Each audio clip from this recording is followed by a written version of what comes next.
এই মুজাম্মিল সূরাকে বলা হয় প্রেম নিবেদনের সূরা। আল্লাহ পাক রব্বুল আলামিন এবং রাসূল আকরাম সাল্লাল্লাহু আলাইহি ওয়াসাল্লামের মাঝখানে যে প্রেম নিবেদন হয়েছে, দুনিয়ার ভিতরে কোনো বান্দা যদি নতুন বিবাহ করে, কোন ছেলে কোন মেয়ের সাথে যদি নতুন সম্পর্ক, বৈধ সম্পর্ক, অবৈধ হোক বৈধ হোক সম্পর্ক হয়, রাত 12টা বেজে যায়, 1টা বেজে যায়, তারপরেও মজা ফুরায় না, আবার কল দিয়ে কথা বলতে মনে চায় কি চায় না?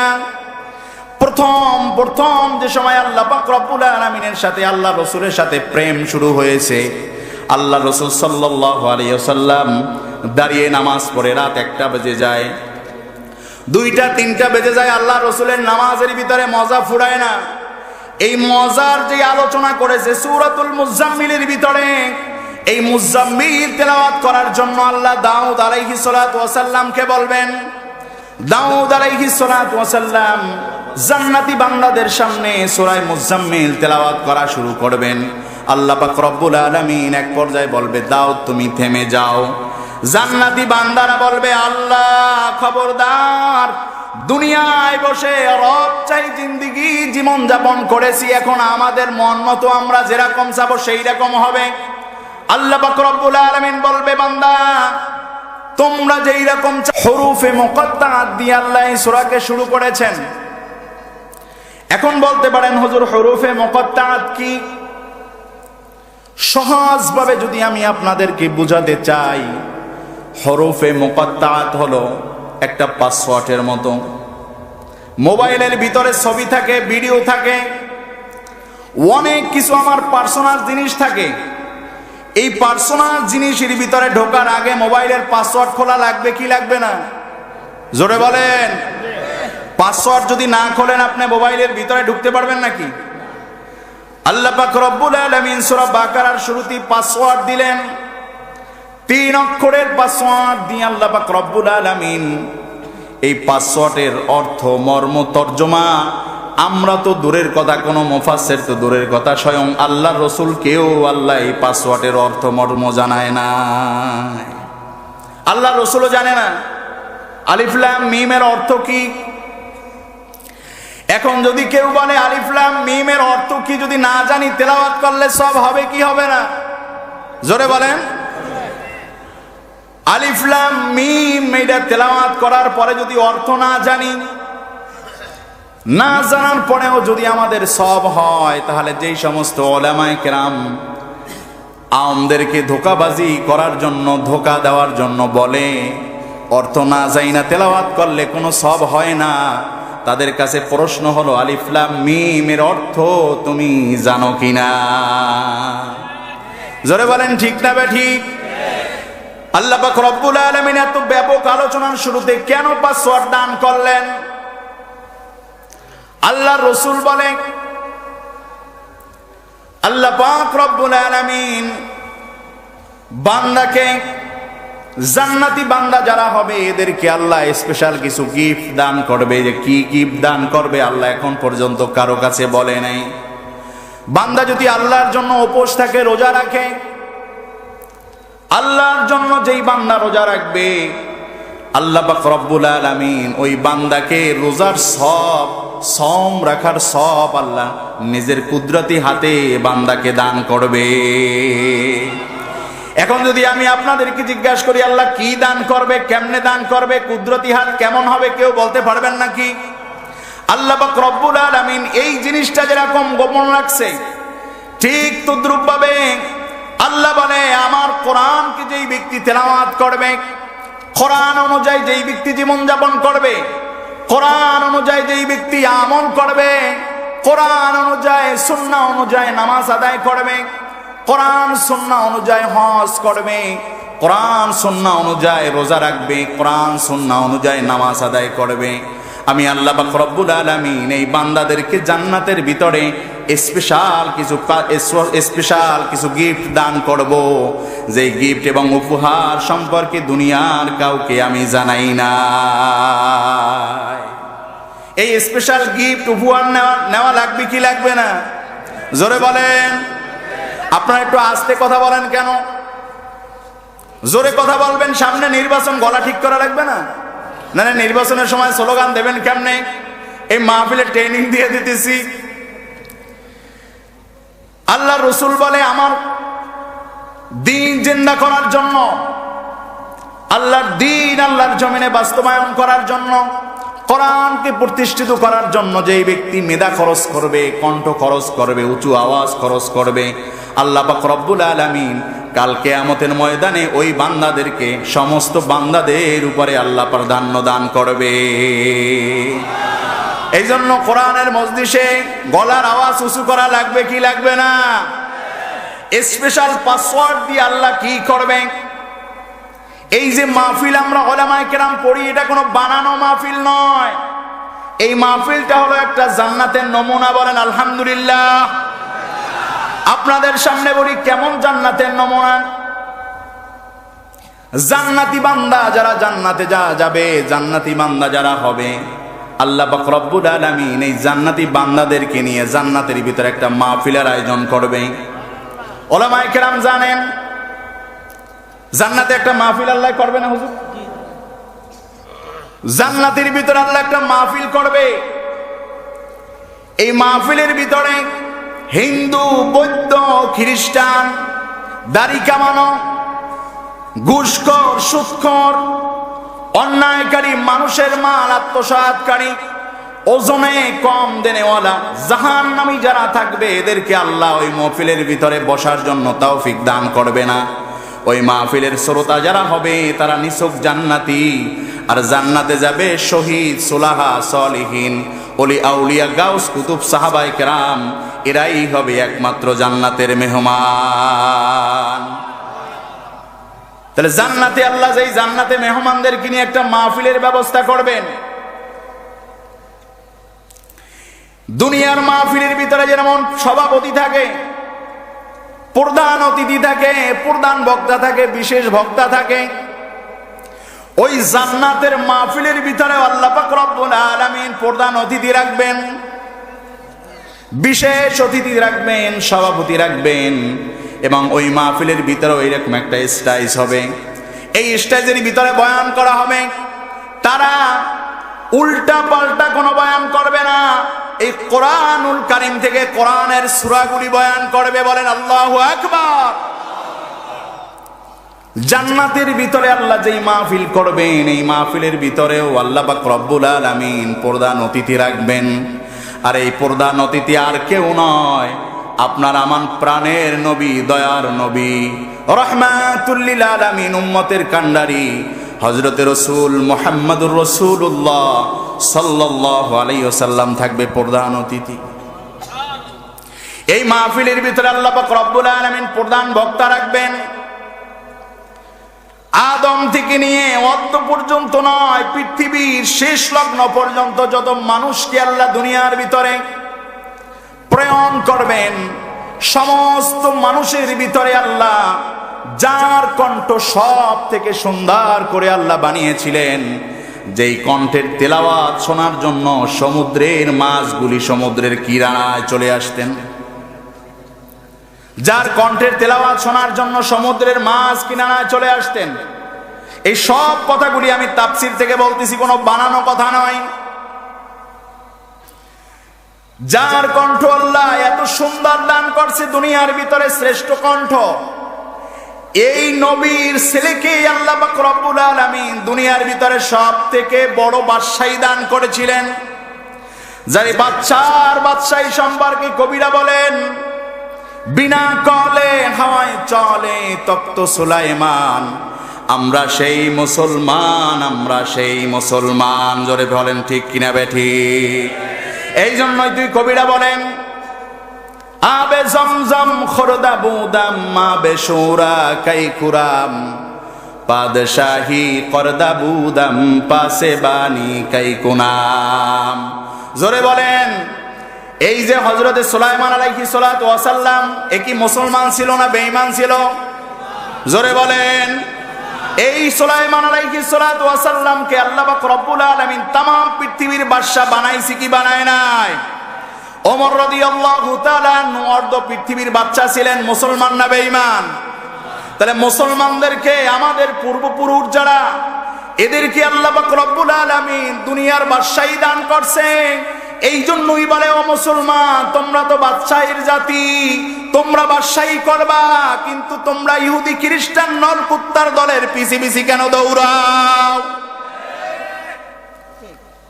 আবে জমজম খরদাবুদাম মা বেসুরা কাইখুরাম।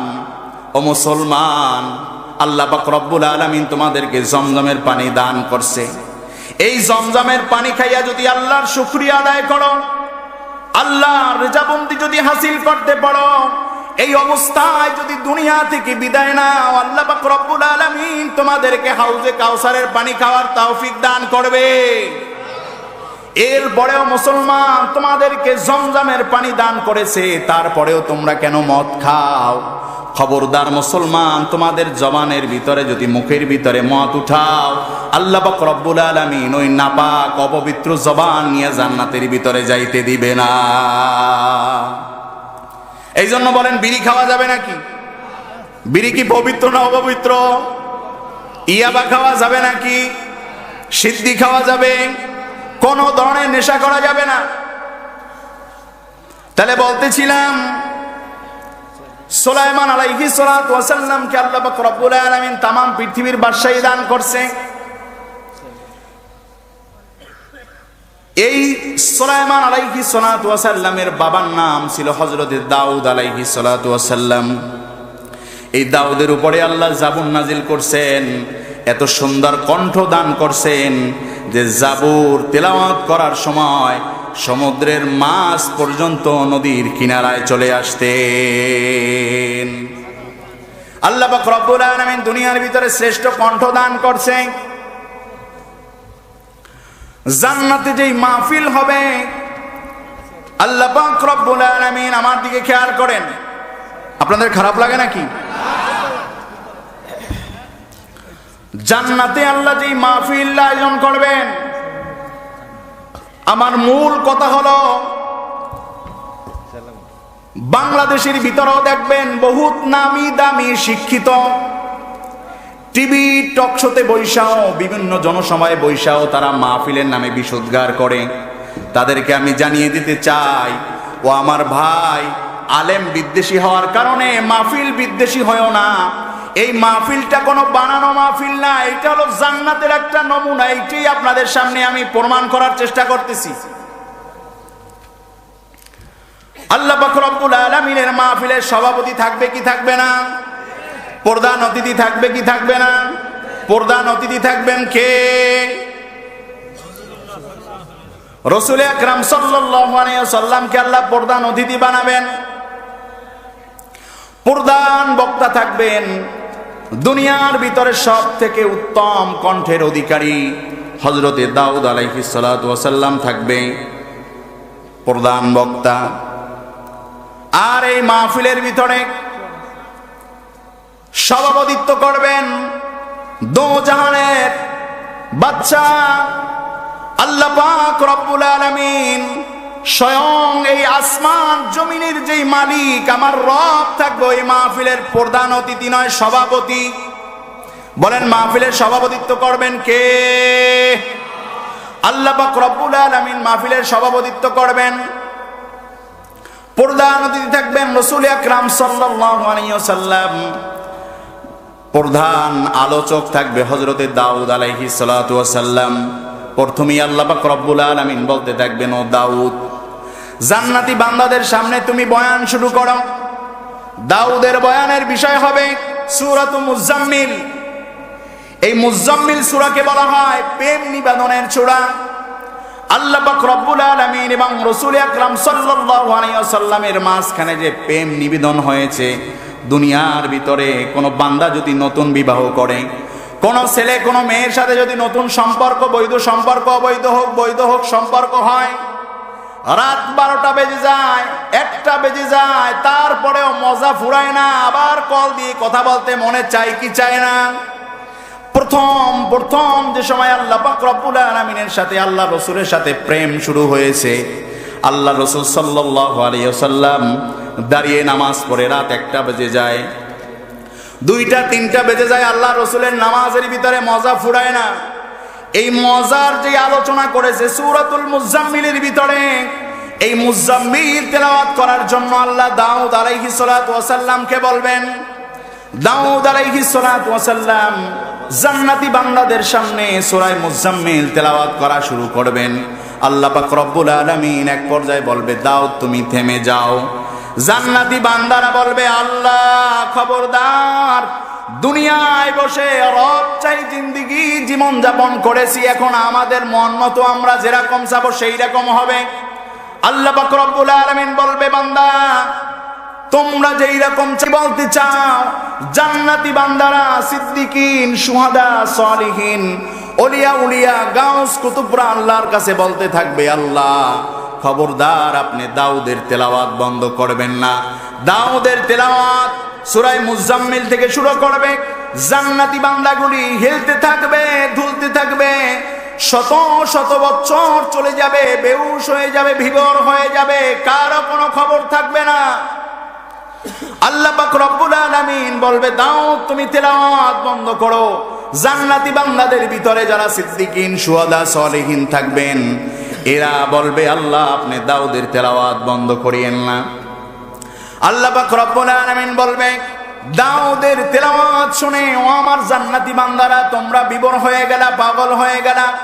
এই দাউদ তো কোরআনের জন্য মাইর খায় নাই, রক্ত ঝরায় নাই, মাথার উপরে উটের নারী বুড়ি চাপিয়ে দেওয়া হয় নাই।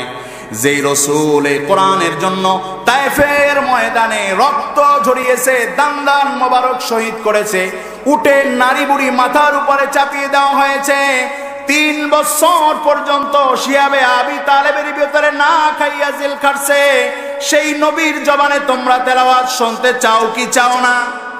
জান্নাতি বান্দারা বলবে, আল্লাহ তাড়াতাড়ি আপনি তেলাওয়াত শুরু করে দেন। তেলাওয়াত শুরু করার জন্য আল্লাহ রসুলকে আল্লাহ বলবেন, আল্লাহ রসুল মুহাম্মাদুর রাসূলুল্লাহ সাল্লাল্লাহু আলাইহি ওয়াসাল্লামকে বলবেন, আপনি সূরা ইয়াসিন থেকে তেলাওয়াত শুরু করে দেন। বলেন আল্লাহু আকবার। আল্লাহ পাক রব্বুল আলামিনের হুকুমে আল্লাহ রসুল মুহাম্মাদুর রাসূলুল্লাহ সাল্লাল্লাহু আলাইহি ওয়াসাল্লাম রাহমাতুল লিল আলামিন সূরা ইয়াসিন তেলাওয়াত করা শুরু করবেন। তেলাওয়াত চলতে থাকবে, তেলাওয়াত চলতে থাকবে, জান্নাতি বান্দারা হেলতে থাকবে, দুলতে থাকবে, 1000 বছর চলে যাবে, বেহুশ হয়ে যাবে, এরপর কোনো খবর থাকবে না। আল্লাহ পাক রব্বুল আলামিন হঠাৎ করে বলবে, ও আমার নবী, ও আমার রসুল, ও আমার হাবিব, আপনি এখন তেলাওয়াত বন্ধ করে দেন। জান্নাতি বান্দারা পাগল হয়ে যাবে। সিদ্দিকিন, শুহাদা, সালিহিন যারা অল্প কয়েকজন মানুষের হুঁশ থাকবে, আল্লাহ পাক রব্বুল আলামিনের কাছে বলবে, আল্লাহ দাউদের তেলাওয়াত বন্ধ করেছেন, আমরা সহ্য করেছি, খবরদার খবরদার রাসূলুল্লাহর তেলাওয়াত বন্ধ করবেন না। আল্লাহ পাক রব্বুল আলামিন আফসোস করে বলতে থাকবে, ও আমার বান্দাগুলি, আমি যেই দাউদকে কষ্ট দেই নাই, কোরআনের জন্য মাইর খায় নাই, তার তেলাওয়াত শুনে তোমরা পাগল হয়ে গেলা। যেই রসুলের উপরে আমি কোরআন নাজিল করলাম, সেই রসুলের তেলাওয়াত শুনে তোমরা পাগল হয়ে গেলা। কিন্তু যেই রবের কালাম তারা তেলাওয়াত করলো, যেই রবের কালাম সারা জীবন শুনছো, সেই রবের কুদরতি জবানে কি তোমরা তেলাওয়াত শুনতে চাও না? জান্নাতি বান্দারা আল্লাহ পাক রব্বুল আলামিনের দিকে কুদরতি চেহারার দিকে তাকিয়ে বলবে, আল্লাহ আপনার তেলাওয়াত আমরা শুনতে চাই। আল্লাহ পাক রব্বুল আলামিন জান্নাতি বান্দাদের সামনে সূরাতুর রহমান থেকে তেলাওয়াত শুরু করবেন। বলেন সুবহানাল্লাহ। আল্লাহ পাক রব্বুল আলামিন বলতে থাকবে, আনার রহমান আল্লামানিল কোরআন। ও আমার বান্দারা, সারা জীবন যেই রবের কথা শুনছো, আমার দিকে তাকাও, আমি রব তোমাদের সামনে হাজির হয়ে গেলাম। আল্লাহ জান্নাতি বান্দাদের সামনে পূর্ণিমার চাঁদের মতো, উজ্জ্বল নক্ষত্রের মতো হাজির হয়ে যাবে আর বলবে, আমাকে দেখো, সারা জীবন যেই রবের কালাম তোমরা তেলাওয়াত করেছো, আমার দিকে তাকাও, দেখো আমি এই আমার কুদরতি জবান দিয়ে আমি আমার নাজিলকৃত কিতাব তোমাদের সামনে তেলাওয়াত করতেছি। তাহলে আমরা এই আলোচনা দ্বারা কি বুঝলাম? যে আল্লাহ পাক রব্বুল আলামিন জান্নাতের ভিতরে মাহফিল কায়েম করবে কি করবে না? জান্নাতি মাহফিলের ভিতরে সভাপতি থাকবে কি থাকবে না? এই মাহফিলের ভিতরে প্রধান অতিথি থাকবে কি থাকবে না? জোরে বলেন। প্রধান আলোচক, প্রধান বক্তা থাকবে কি থাকবে না? জান্নাতের ভিতরে আল্লাহ পাক রব্বুল আলামিন যে মাহফিলের আয়োজন করেছে, ওই মাহফিলের নমুনা হলো দুনিয়ার এই তাফসীরুল কোরআন মাহফিল। বলেন সুবহানাল্লাহ। এখন আপনি বলতে পারেন এই মাহফিলে বসলে লাভ কি? আমি আপনাদেরকে বলি, চাল কেনাই করার জন্য কোন ডিলার যদি মূল উৎপাদনকারী প্রতিষ্ঠানের কাছে যায় আর যদি বলে আমি 100 বস্তা চাল ক্রয় করব, এখন এই ডিলারের কাছে কি বড় বড় বস্তা খুললে দেখাবে না ছোট ছোট বাটিতে দেখাবে? ছোট ছোট বাটিতে দেখায় না? দেখবেন যারা ডিলার বড় বড় আড়তে চাল কিনতে যাবেন, 20টা 25টা 50টা বাটির ভিতরে অল্প অল্প চাল থাকে। যারা ক্রয় করার জন্য যায় চাল ধইরা চাবায়, দেখে, স্যাম্পল দেখে। স্যাম্পল দেখার পরে যদি একটা চাল পছন্দ হয়, পছন্দ হওয়ার পরে ওই ব্যবসায়ী বলে আমার এখন চাল পছন্দ হয়েছে, চালটা আমি ব্যাপক পরিমাণে নেব, আপনার কাছে মজুদ আছে কি নাই? এরপরে বলে হ্যাঁ মজুদ আছে, কোথায় আছে চলেন। গোডাউনের ভিতরে যায়, গোডাউনের ভিতরে যাওয়ার পরে দেখে আমার এখানে 1000 বস্তা মজুদ আছে, কত বস্তা লাগবে? এরপরে 1000 বস্তা দেখার পরে বিভিন্ন বস্তার ভিতরে খোসা দেয় আর ওই চালের সাথে মিলায় দেখে চাল ঠিক আছে কিনা। মিলানের পরে যেই চাল পছন্দ হয় এরপরে বলে আমাকে আপনি 200 বস্তা দেন, 300 বস্তা দেন। এর দ্বারা আপনি কি বুঝলেন? একজন ব্যক্তি যদি চাল ক্রয় করতে গিয়া অল্প ছোট্ট বাটির ভিতরে স্যাম্পল দেখার কারণে গোডাউনে যাওয়ার যদি তৌফিক হয়, গোডাউনে যাওয়ার যদি সুযোগ হয়, তাহলে দুনিয়ার এই স্যাম্পল মাহফিলের ভিতরে আসলে মূল গোডাউন জান্নাত আল্লাহ পাক রব্বুল আলামিনের যাওয়ার তৌফিক নসিব করবে। এই দুনিয়ার স্যাম্পল মাহফিলে যদি আমরা উপস্থিত হই, আল্লাহর মোহাব্বত অন্তরে নিয়ে যদি এই মাহফিলে উপস্থিত হই, আল্লাহ পাক রব্বুল আলামিন জান্নাতের মাহফিলে যাওয়ার তৌফিক নসিব করবে। বলেন আলহামদুলিল্লাহ। এই জন্য দুনিয়ার যে সমস্ত জায়গায় কোরআনের কথা হয়, জিকিরের কথা হয়, তাফসীরের আলোচনা হয়, ওই সমস্ত ময়দানটাকে আল্লাহ রাসূল বলছে জান্নাতের ময়দান। মানে জান্নাতে যেই ময়দান হবে, জান্নাতে যেই মাহফিল হবে, ওই মাহফিলের জান্নাতের একটা নমুনা হলো এই তাফসীরুল কোরআন মাহফিল। একটু আস্তে করে বলেন। তা বলতেছিলাম সূরা বাকারার শুরুতেই আল্লাহ হুরুফে মুকাত্তাআত দান করছে। জান্নাতি বান্দাদেরকে আল্লাহ এক এক করে ডাকতে থাকবেন, আমল অনুযায়ী ডাকবে। যেই বান্দা এই হুরুফে মুকাত্তাআতের ভিতরে আল্লাহ কোন পুরস্কার রাখছে, কোন জান্নাত, কোন নাজ নেয়ামত আল্লাহ রাখছে, ওই বান্দাকে ডাকবে। ডাকার পরে লক্ষ লক্ষ কোটি কোটি জান্নাতি বান্দাদের সামনে আল্লাহ পাক রব্বুল আলামিন বলতে থাকবে, ও আমার জান্নাতি বান্দা, আমি আল্লাহ হুরুফে মুকাত্তাআতের নাজ নেয়ামত আমি তোমাকে দান করলাম। আল্লাহ পাক রব্বুল আলামিন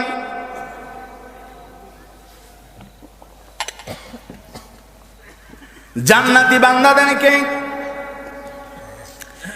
স্পেশাল গিফট দেওয়ার জন্য, সারপ্রাইজ দেওয়ার জন্য হুরুফে মুকাত্তাআত দিয়েছে। এবং হুরুফে মুকাত্তাআতের ভিতরে আল্লাহ কি নাজ নিয়ামত দান করছে এটা কাউকে বলে নাই, এমনকি আল্লাহ নবীকেও বলে নাই।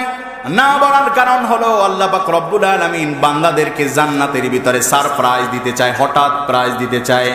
আল্লাহ জান্নাতি বান্দাদের সামনে এক একটা হরফে মুকাত্তাআত তেলাওয়াত করবে, আর এক একটা হরফে মুকাত্তাআতের নাজ নিয়ামত আল্লাহ জান্নাতি বান্দাদেরকে দান করবে। এই হরফে মুকাত্তাআত বলার পরেই আল্লাহ পাক রব্বুল আলামিন কঠিন আলোচনা শুরু করলেন। যালিকাল কিতাবু লা রাইবা ফীহি হুদাল লিল মুত্তাকিন। বলেন আল্লাহু আকবার। আল্লাহ পাক রব্বুল আলামিন কোরআনের শুরুতেই যালিকাল কিতাবু লা রাইবা ফী, যালিকাল কিতাব মানে এই কিতাব, কালামুল্লাহর ভিতরে লা রাইবা ফী কোনো সন্দেহ নাই, এবং নাই সেবং নাই, বরং নাই সুতরাং নাই, কোনো ধরনের প্রশ্নই কোরআনের ভিতরে চলবে না। এটা ভিন্ন ধর্মী একটা কিতাব। বলে কেমন কিতাব? দুনিয়ার ভিতরে হাজারো রাইটার, হাজারো লেখক, হাজারো মুসান্নিফ লক্ষ লক্ষ কিতাব লেখার পরে, বই লেখার পরে আজ পর্যন্ত কেউ চ্যালেঞ্জ করে বলতে পারে নাই, বুকে সৎ সাহস নিয়ে বলতে পারে নাই আমার কিতাবের ভিতরে কোনো সন্দেহ নাই। কিন্তু আল্লাহ পাক রব্বুল আলামিন এই কিতাব নাজিল করার শুরুতেই বলছে জালিকাল কিতাবুল লা রাইবা ফি, এই কোরআনের ভিতরে কোনো সন্দেহ নাই। কোরআনের ভিতরে কোনো সন্দেহ আছে নাকি? কোরআনের ভিতরে যে সন্দেহ নাই, কেন বললেন, কিসের জন্য বললেন, অনেক বড় ব্যাপক আলোচনা। তবে আমি সংক্ষেপে আপনাদের সামনে একটা কথা বোঝাতে চাই, কোরআনের ভিতরে যারা পরিমাণে কোনো সন্দেহ আছে বা থাকতে পারে এমন কোন আবার যদি আল্লাহ পাক রব্বুল আলামিন অন্য লেখকদের মতো লিখতেন, কোরআনের ভিতরে যদি ভুল পান, তাহলে আপনি বলবেন আমি পরবর্তী নাজিলকৃত সময় আমি সংশোধন করব। তাহলে দেখতেন কোরআনের ভিতরে বহুত ভুল ধরা শুরু হয়ে যেত, কোরআনের বহুত আইনকে অমান্য করত। এই জন্য আল্লাহ পাক রব্বুল আলামিন কোরআনের ভিতরে বলছে চুরি করা হারাম, মানুষের মাল আত্মসাৎ করা হারাম, মানুষের জান অপহরণ করা হারাম, মানুষের সাথে খারাপ আচরণ করা হারাম, ওজনে কম দেওয়া হারাম, সুদ খাওয়া হারাম, ঘুষ খাওয়া হারাম, নামাজ ছেড়ে দিলে জাহান্নাম কামাই হবে। এই জিনিসগুলো যে কোরআনের ভিতরে বলছে, মানে আল্লাহ এক কথাই বুঝাইতে চাইছে কোরআনের ভিতরে কোনো সন্দেহ নাই, কোরআনের ভিতরে যত হুকুম রয়েছে সব আমি আল্লাহ পাক রব্বুল আলামিন কার্যকর করে দেখাবো,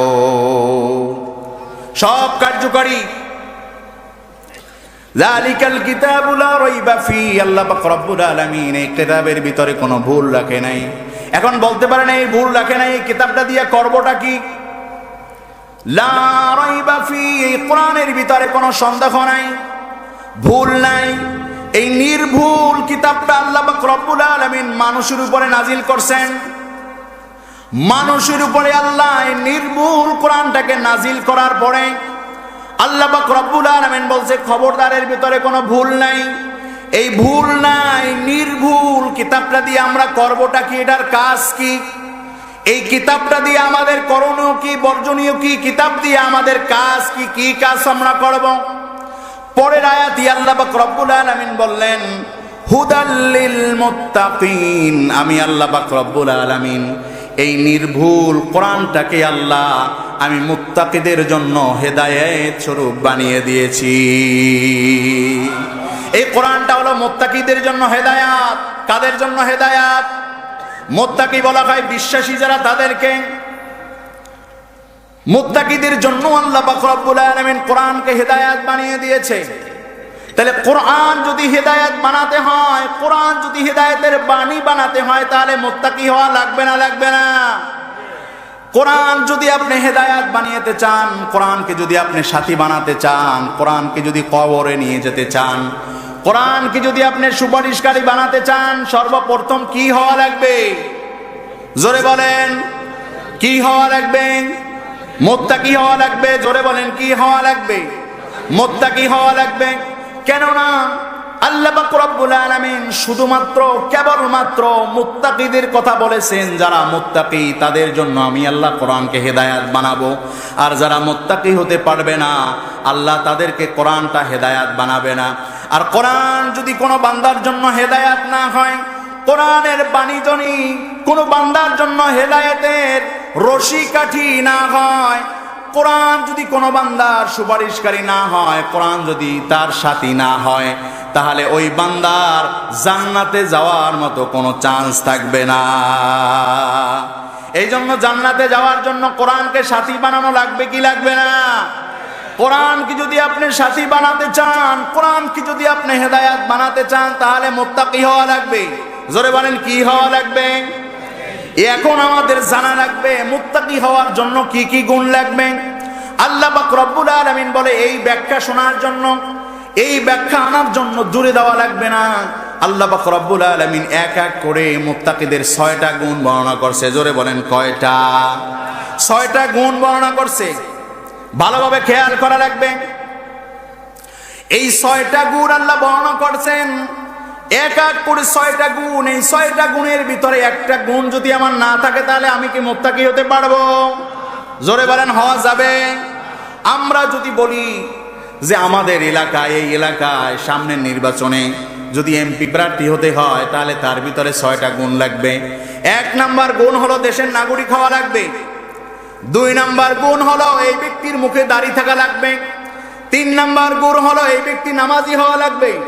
4 নাম্বার গুণ হলো মুসলমান হওয়া লাগবে।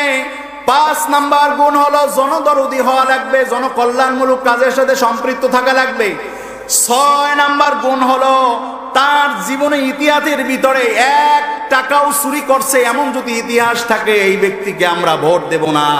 তাহলে আপনারা মনে করবেন যে এই ব্যক্তি প্রার্থী হতে আসবে, চিন্তা ভাবনা করে আসবে আমার ভিতরে এই 6 গুণ আছে না নাই? জোরে বলেন।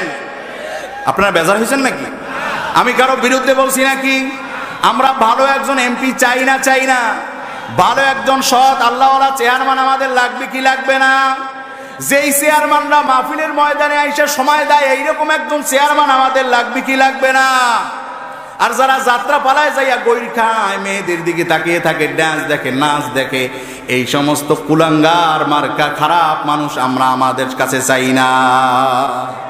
জোরে বলেন ঠিক না ঠিক? এই জন্য আল্লাহ পাক রব্বুল আলামিন বলে, কোরআনকে যদি হেদায়েত বানাতে চাও, খারাপ লাগে? কোরআনকে যদি তুমি হেদায়েত বানাতে চাও, সর্বপ্রথম কি হওয়া লাগবে? জোরে বলেন, কি হওয়া লাগবে? মুত্তাকি হওয়া লাগবে। মুত্তাকিদের গুণ আল্লাহ বলছেন কয়টা? 6টা গুণ বলছেন। বলবো 6টা গুণ? আল্লাহ পাক রব্বুল আলামিন পরের আয়াতে বলেন, আল্লাযীনা ইউমিনুনা বিল গায়বি ওয়া ইউকিমুনাস সালাহ ওয়া মিম্মা রাযাকনাহুম ইউনফিকুন ওয়াল্লাযীনা ইউমিনুনা বিমা উনজিলা ইলাইকা ওয়া মা উনজিলা মিন ক্বাবলিক ওয়া বিল আখিরাতি হুম ইউকিনুন। বলেন আল্লাহু আকবার। আমরা সকলে বলি আল্লাহ 6 গুণ আপনি আমাদেরকে নসিব করেন, বলেন আমিন। 1 নম্বরে আল্লাহ পাক রব্বুল আলামিন বলে, মুত্তাকি হওয়ার জন্য 1 নম্বর গুণ তোমাদের অর্জন করা লাগবে, আল্লাযীনা ইউমিনুনা বিল গায়ব। মুত্তাকিদের 1 নম্বর গুণ হলো মুত্তাকিরা গায়বের উপরে বিশ্বাস করবে, অদৃশ্যের উপরে বিশ্বাস করবে, যা দেখে নাই, না দেখার পরেও বিশ্বাস করবে। কেননা আমাদের কাছে কোনো নবী আসে নাই, ডাইরেক্ট কোরআন নাজিল হয় নাই। মৌলবী হারগিজ না গুফতা তা না গুফতা, মাওলানা হারগিজ না গুফতা তা না গুফতা, মুস্তফা হারগিজ না গুফতা তা না গুফতা, জিব্রাইল হারগিজ না গুফতা তা না গুফতা, রব্বুল জাদিদ। বলেন আল্লাহু আকবার। কেউ বানাইয়া কোনো কথা বলতে পারবে না। জিব্বা কাটবে কে? আল্লাহ রসুল জিব্রাইলের কাছ থেকে কোনো কথা শোনার আগে কোনো কথা বলে নাই, আর জিব্রাইল আল্লাহর কাছ থেকে কোনো কথা না শোনার আগে বানাইয়া কোনো কথা বলে নাই। এই জন্য আল্লাহর রসুলের হাদিস সুন্নাহ ছাড়া কোনো আলেম কোনো কথা বলতে পারবে না। জোরে বলেন ঠিক না ঠিক? বানাইয়া কোনো কথা বলা যাবে না। এই জন্য আল্লাযীনা ইউমিনুনা বিল গায়ব 1 নাম্বার গুণ হলো না দেখে বিশ্বাস করা। তাহলে না দেখে কি বিশ্বাস করব? কোরআনকে না দেখে বিশ্বাস করা লাগবে। না দেখে আমরা কি বিশ্বাস করব? রাসূলকে না দেখে বিশ্বাস করা লাগবে। না দেখে আমরা কি বিশ্বাস করব? সাহাবায়ে কিরাম আজমাইন রাদিয়াল্লাহু তাআলা আনহুমাদেরকে আমরা বিশ্বাস করব। না দেখে আমরা কি বিশ্বাস করব? জান্নাত বিশ্বাস করব। না দেখে আমরা জাহান্নাম বিশ্বাস করব। না দেখে আমরা নবীদেরকে বিশ্বাস করব। না দেখে আমরা কিয়ামত বিশ্বাস করব। এই সমস্ত বিশ্বাসের নাম হলো না দেখে বিশ্বাস করা। তাহলে কোরআনকে হেদায়েত বানানোর জন্য কি হওয়া লাগবে? মুত্তাকি হওয়ার জন্য গুণ লাগবে কয়টা? 1 নাম্বার গুণ হলো আল্লাযীনা ইউমিনুনা বিল গায়ব, গায়বের উপরে বিশ্বাস করা, না দেখে বিশ্বাস করা। এখন আমাদের বোঝা লাগবে না দেখে আমরা বিশ্বাস করি কি করি না। আমি আপনাদের সকলকে আমি প্রশ্ন করি যে কোরআন নাজিল হওয়া দেখছেন কে কে? কেউ দেখছেন? কোরআন নাজিল হওয়া আমরা দেখি নাই, তারপরও বিশ্বাস করি কি করি না? জান্নাত দেখছি আমরা কেউ, না দেখেও বিশ্বাস করি কি করি না? জাহান্নাম আমরা কেউ দেখি নাই, তারপরেও আমরা বিশ্বাস করি কি করি না? কোরআন নাজিল হওয়া আমরা দেখছি নাকি? কোরআন নাজিল হওয়া আমরা দেখি নাই, তারপরও বিশ্বাস করি কি করি না? সাহাবা একরামদেরকে আমরা বিশ্বাস করি কি করি না? কোন নবীদেরকে আমরা দেখি না, এরপরেও আমরা নবীদেরকে বিশ্বাস করি কি করি না? তাহলে নবীদেরকে দেখলাম না, এরপরেও আমরা নবীদেরকে বিশ্বাস করলাম। আল্লাহ রসুলকে আমরা দেখি না, রহমাতুল লিল আলামিনকে আমরা বিশ্বাস করলাম। কোরআন নাজিল হওয়াকে আমরা দেখি নাই, এরপরেও আমরা কোরআনকে বিশ্বাস করলাম। জান্নাতকে আমরা দেখি না, এরপরেও আমরা জান্নাতকে বিশ্বাস করলাম। জাহান্নাম আমরা দেখি না, এরপরেও জাহান্নামকে বিশ্বাস করলাম। কিয়ামত আমরা দেখি না, এরপরেও আমরা কিয়ামতকে বিশ্বাস করলাম। আল্লাহ রসুল বলে, আমার যে উম্মতগুলি না দেখার পরেও বিশ্বাস করেছে, আল্লাহ পাক রব্বুল আলামিনের এই ঘোষণা অনুযায়ী এই না দেখার পরেও বিশ্বাস করার কারণে আমরা সকলে মুত্তাকি। না দেখার পরেও বিশ্বাস হওয়ার কারণে আমরা সবাই মুত্তাকি হয়ে গেলাম। মুত্তাকিদের কয় নাম্বার গুণ পাইলাম? আমরা সকলে না দেখে বিশ্বাস করি, তো তাহলে না দেখেও বড় বিশ্বাস করলাম। এখন আসেন মুত্তাকিদের 2 নাম্বার গুণ আল্লাহ পাক রব্বুল আলামিন বললেন, ওয়া ইউকিমুনাস সালাহ, যারা নামাজ কায়েম করে, নামাজ যারা আদায় করে, নামাজ কায়েম করে, নামাজ যারা পড়ে, তাহলে নামাজ যারা আদায় করে তারা হলো মুত্তাকি। মুত্তাকিদের 2 নাম্বার গুণ হলো নামাজ কায়েম করা। এখন আমাদের বোঝা লাগবে নামাজ কায়েম করা কাকে বলে। আপনারা কি অধৈর্য হয়ে গেছেন নাকি?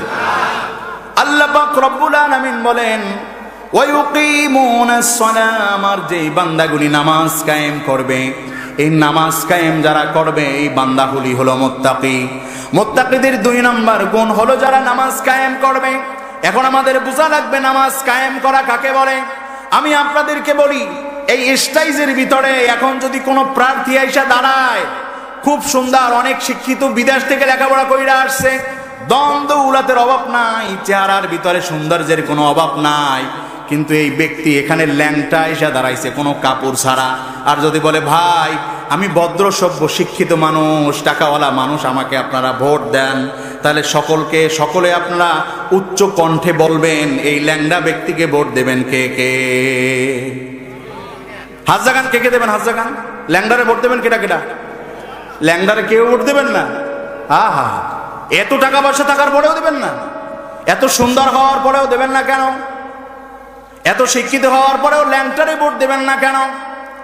একটাই আমাদের যুক্তি, আমরা হলো মুমিন, আমরা হলো মুসলমান, আমরা হলাম সামাজিক, আমরা হইলাম বাংলাদেশি, আমরা বাংলাদেশের জাতীয়তাবাদ, বাংলাদেশের সংস্কৃতি, মুসলমানদের সংস্কৃতি আমরা মানি। এই মোমন মুসলমান বাংলাদেশের সংস্কৃতি হলো পোশাক পরিচ্ছদ পরা। এই পোশাক পরিচ্ছদ পরা আমাদের দেশের ভিতরে কায়েম, মানে আমাদের দেশের ভিতরে এই আইন, এই সংস্কৃতি জারি হয়ে গেছে। তাহলে আমাদের এই সমাজের ভিতরে পোশাক পরিচ্ছদ পরা যদি কায়েম হয়ে যায়, বিদ্যমান হয়ে যায়, মানুষের আত্মবিশ্বাস, মানুষের সেন্টিমেন্ট যদি এমন হয়, পোশাক পরা, এই পোশাক পরা সমাজের ভিতরে একজন ল্যাংটা যদি দাঁড়ায়, আমাকে ভোট দাও, তাহলে পোশাক পরা সমাজে যেরকম ল্যাংটাকে ভোট দেয় না, তাহলে যেই সমাজে নামাজ কায়েম, ওই সমাজে যদি কেউ নামাজি সমাজে বেনামাজি দাঁড়ায়, আমাকে ভোট দাও, ওই নামাজি সমাজের মানুষ কেউ বেনামাজিকে ভোট দেয় না। জোরে তাকবীর। তাহলে আলোচনা চলতেছিল কোন সূরা থেকে? সকলে নামটা বলেন, কোন সূরা? সূরা বাকারা।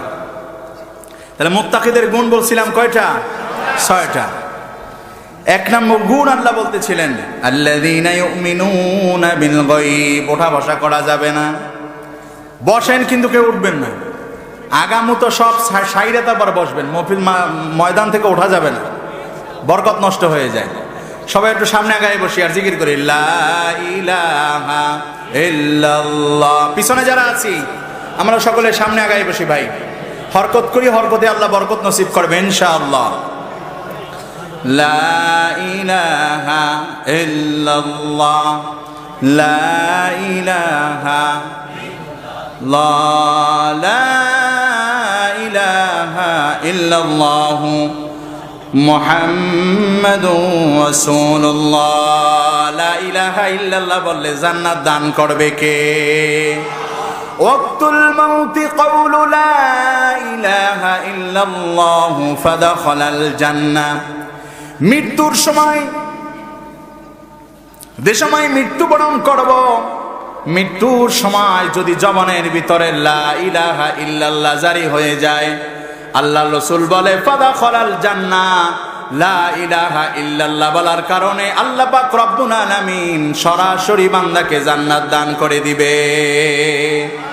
তাহলে মৃত্যুর সময় যদি জবান থেকে লা ইলাহা ইল্লাল্লাহ বের করতে হয়, তাহলে এই জবানে কোরআন তেলাওয়াত করা লাগবে, জবান দিয়ে জিকির করা লাগবে। জবান দিয়ে যদি আপনি বিড়ি সিগারেট টানেন, যেই জবানের ভিতরে বিড়ি উঠবে, বাথরুম ক্লিয়ার হয় না এই জন্য বিড়ি খায়, এমন লোক আছে না নাই? জোরে বলেন আছে না নাই? বাথরুম ক্লিয়ার হয় না, টয়লেট ক্লিয়ার হয় না, এই জন্য বিড়ি খায়। বেশি টেনশনে পড়লে বিড়ি খায়, মুসিবতে পড়লে বিড়ি খায়, একা একা কেউ যদি সেক্কা খায় তাইলেও বিড়ি খায়। তাহলে মৃত্যু কষ্টের সময় কোন ব্যক্তির যদি মৃত্যুর সময় প্রচন্ড পরিমাণে কষ্ট হবে, সারা জীবন যেই ব্যক্তি টেনশনের সময়, টয়লেট ক্লিয়ার করার সময় বিড়ি খাইছে, ওই ব্যক্তির জবান থেকে লা ইলাহা ইল্লাল্লাহ তো বের হবে না। বারবার মৃত্যু কষ্টের সময় জবানের কাছে হাত আসবে আর সকলের কাছে বিড়ি চাইবে, এমন ঘটনা হয় না? হয় না? আর যদি জবানের ভিতরে লা ইলাহা ইল্লাল্লাহ পড়েন, লা ইলাহা ইল্লাল্লাহ কেমনে পড়বেন?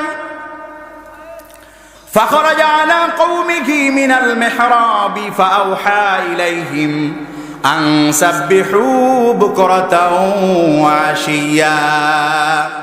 আল্লাহ পাক রব্বুল আলামিন জাকারিয়াকে বললেন, فخرج على قومه من المحراب, ও আমার জাকারিয়া তুমি তোমার ইবাদত গার থেকে, কামরা থেকে বের হও, উম্মতের সামনে বের হও। ফাওহা ইলাইহিম, তাদের কাছে আমার ওহীর কথা বলে দাও, আন সাব্বিহু বুকরাতাও ওয়া আশিয়া, তারা যেন আমি আল্লাহ পাক রব্বুল আলামিনের প্রশংসা আদায় করার জন্য আমার নামের জিকির সকাল সন্ধ্যা আমার বান্দাগুলি আদায় করে। সকাল সন্ধ্যা জিকির করব কার?